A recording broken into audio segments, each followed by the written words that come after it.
Assalamualaikum warahmatullahi wabarakatuh. Alhamdulillah kita bisa bertemu lagi untuk melanjutkan pelajaran berikutnya. Sebelum kita mulai, kita baca doa dulu. Bismillahirrahmanirrahim. Alhamdulillahirrabbilalamin. Allahumma salli ala sayyidina Muhammad wa ala ali Muhammad. Allahumma aftah alaina hikmataka وانشر علينا من خزائن رحمتك يا أرحم الراحمين ربي زدني علما وارزقني فهما ربي اشرح لي صدري ويسر لي أمري واحلل عقدة من لساني يفقهوا قولي ربي اغفر لي ولوالدي وارحمهما كما ربياني صغيرا. Oke, kita mulai pelajaran 6. Oke, sekarang kita belajar mad lazim kalimi musaqqal. Oke, dilihat di bukunya, buku Tajwid Al-Quran Asas tahap 1 dan 2 susunan Abu Mardiah yang buku warna pink halaman 102.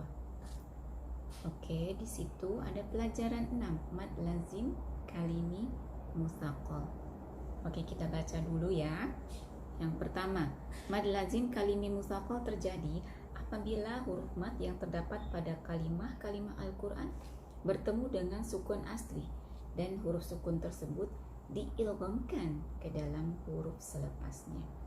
Yang kedua, dinamakan mad lazim karena lazim mesti adanya sukun selepas huruf mad.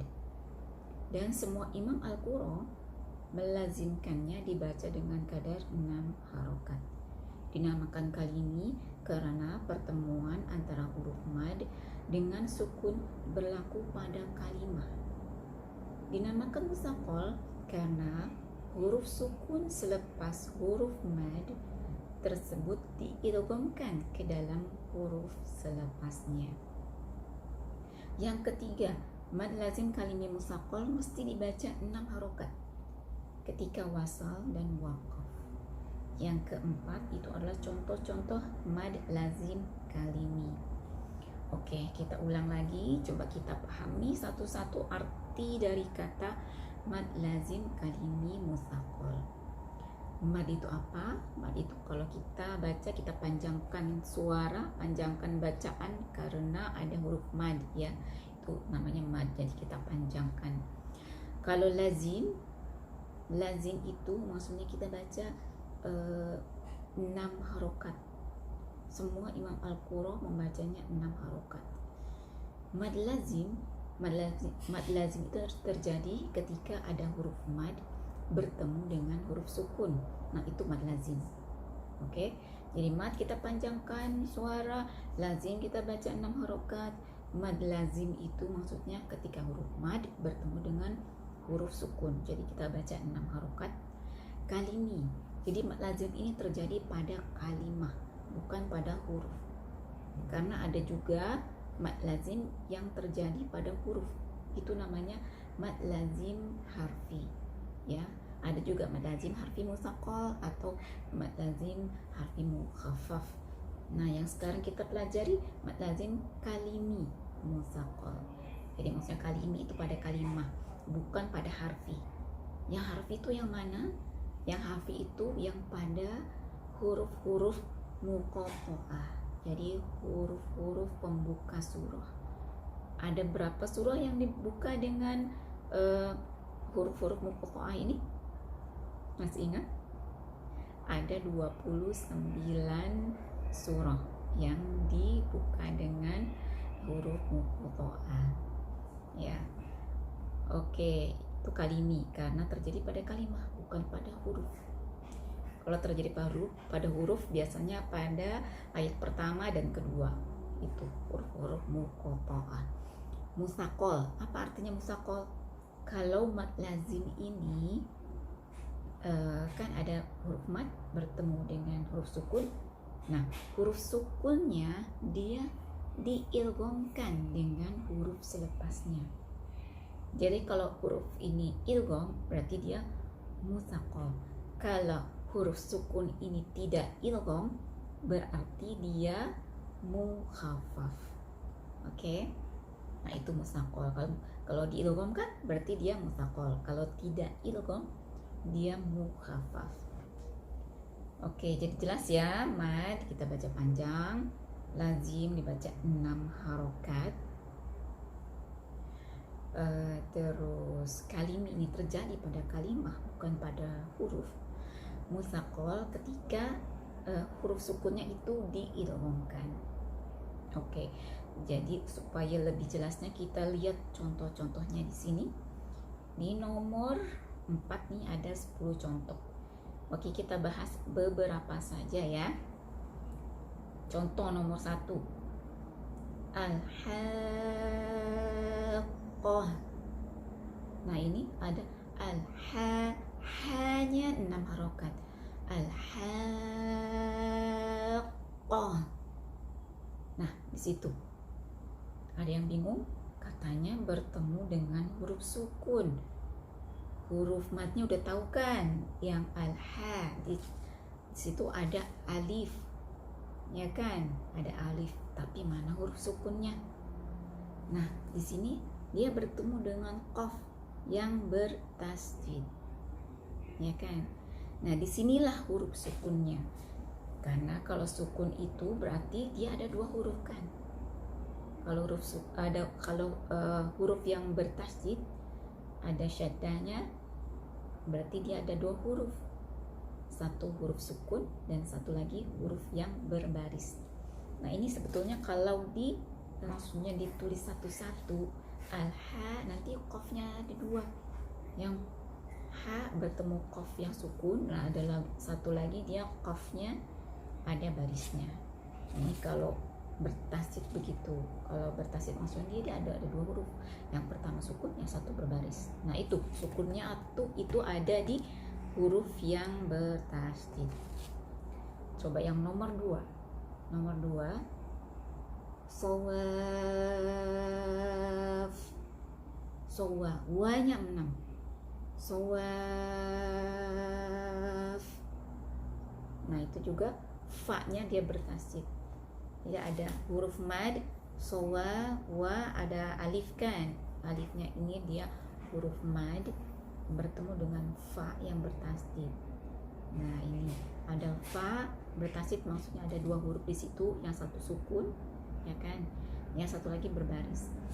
Nah, kalau ada 2 huruf yang satu sukun, satu berbaris, dia sama jenisnya, dia namanya sebetulnya menjadi dia idgham mutamatsilain kan. Mutamatsilain itu ketika 2 huruf ya, yang sama makhraj sama sifatnya, berarti sama hurufnya ya. Yang ini sama hurufnya dia bertemu. Nah, ini idgham. Yang ketiga al-dhallun.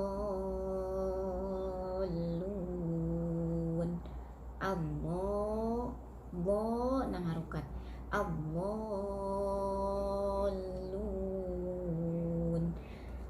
Ini lamnya dia bertasydid.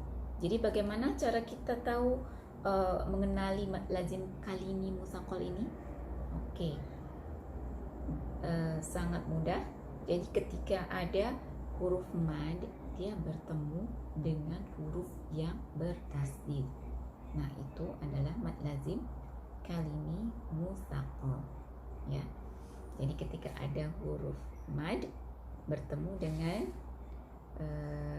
huruf yang bertasydid, ya. Jadi yang bertasydid ini maksudnya dia sudah idgham, ada huruf sukun dan ada huruf yang berbaris, ya kan. Kalau mad lazim maksudnya ada huruf mad bertemu dengan huruf sukun kan. Nah, itu mad lazim. Musakolnya kalau yang sukunnya itu diidghamkan. Nah, yang ini dia tasydid kan, dia idgham istilahnya, karena ada 2 huruf, yang satu sukun, yang satu berbaris. Oke, apa sudah cukup jelas? Sepertinya jelas ya. Jadi mad itu baca panjang, lazim kita baca 6 harokat. Kalimi ini terjadi pada kalimah musakol. Nah, huruf sukunnya itu diidghamkan. Nah, kalau kita untuk mengenali yang mana mad lazim kalimah musakol, itu lihat aja ada huruf mad bertemu dengan huruf yang bertasydid. Nah, itu adalah mad lazim kalimi musaqal. Nah, kalau mad lazim sendiri artinya apa? Mad lazim, bagaimana terjadinya mad lazim? Mad lazim itu terjadi ketika ada huruf mad bertemu dengan huruf sukun asli. Oke, asli. Jadi bukan arid, bukan sukun yang mendatang.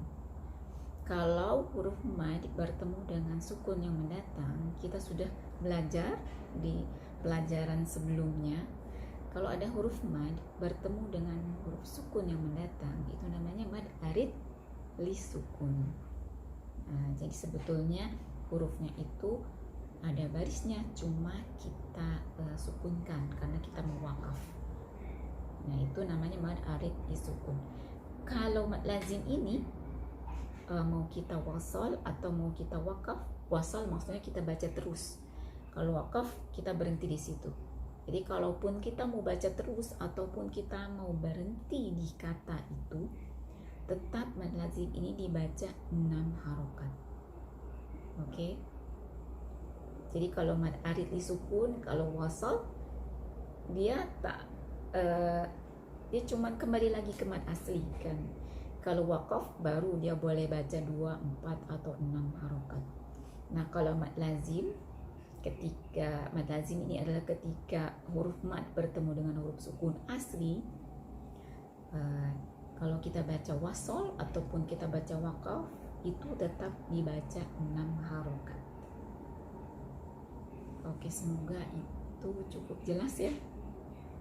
Kalau ada pertanyaan boleh nanti diajukan pertanyaannya. Dan latihannya jangan lupa dikerjakan supaya lebih paham lagi. Oke, yang ini contoh-contoh lazim nanti dilatih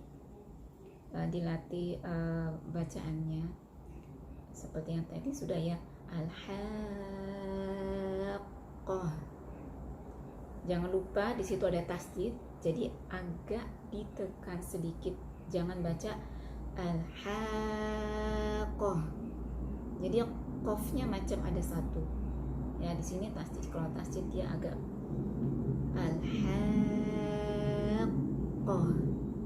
Oke, jadi ada sedikit perbedaannya. Oke, sepertinya sampai situ saja. Oke, terima kasih karena sudah mendengarkan. Semoga cukup jelas. Kalau belum jelas boleh tanya. Jangan malu-malu. Oke, assalamualaikum warahmatullahi wabarakatuh. Subhanakallahumma wa bihamdika asyhadu alla ilaha illa anta astaghfiruka